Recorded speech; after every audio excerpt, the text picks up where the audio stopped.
Magandang umaga po. Narito na po ang magiging lagay ng panahon ngayong araw ng Huwebes, March 6, 2025.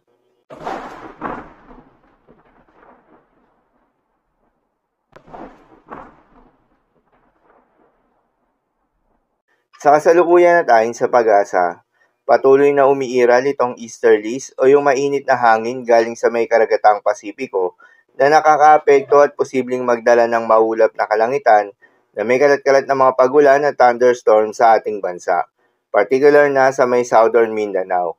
Habang sa nalalabing bahagi ng ating bansa kasama ng Metro Manila ay asahan na maganda at maliwalas na panahon, ngunit may tsansa pa rin ng panandaliang buhos ng ulan lalo na sa hapon o sa gabi.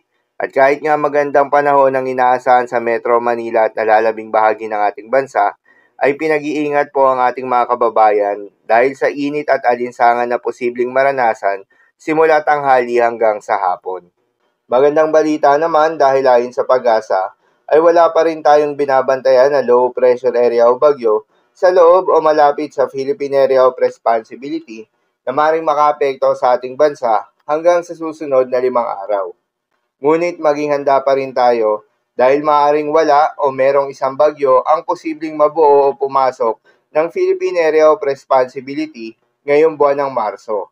Para naman sa magiging lagay ng panahon ngayong araw ng Huwebes, dahil nga sa epekto nitong easterlies, asahan sa Davao Region, Soc-Sargen, Basilan, Sulu at Tawi-Tawi, ang maulap na kalangitan na may kalat-kalat na mapagulan at thunderstorms. Posible ang mga pagbaha o pagguho ng lupa, dahil sa katamtaman hanggang sa kung minsan ay malakas na pagulan.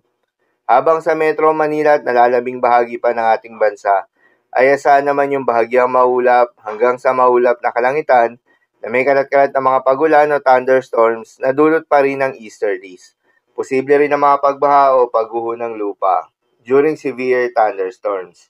Madalas, nabobo ang mga thunderstorms na ito tuwing hapon o gabi na nagtatagal ng 1 hanggang 2 oras. Kaya naman ingat sa mga posibleng banta ng pagbaha at pagguho ng lupa, lalong-lalo na sa mga lugar na inuulan na noong mga nakaraang araw pa. Para naman sa magiging lagay ng mga dagat baybayin, ay sa Pag-asa ay wala pa rin tayong nakataas na gale warning sa anumang seaboards ng ating bansa. Ngunit pinag-iingat pa rin yung mga papalaot na mga kababayan nating mangingisda at yung may mga maliliit na sasakyang pandagat sa may eastern seaboards ng Visayas at Mindanao. Dahil inaasahan pa rin yung katamtaman hanggang sa maalo na karagatan. At sa nalalabing seaboards nga ng ating bansa, ay asahan naman yung banayad hanggang sa katamtaman ng mga pag-alon. Ngunit iba yung pag-iingat pa rin, lalo na kung meron tayong offshore thunderstorms activity, asahan yung paglakas ng hangin at kaakibat nito ay pagtaas rin ng mga pag-alon. So yun lamang po para sa lagay ng panahon ngayong araw ng Huwebes. Keep safe everyone.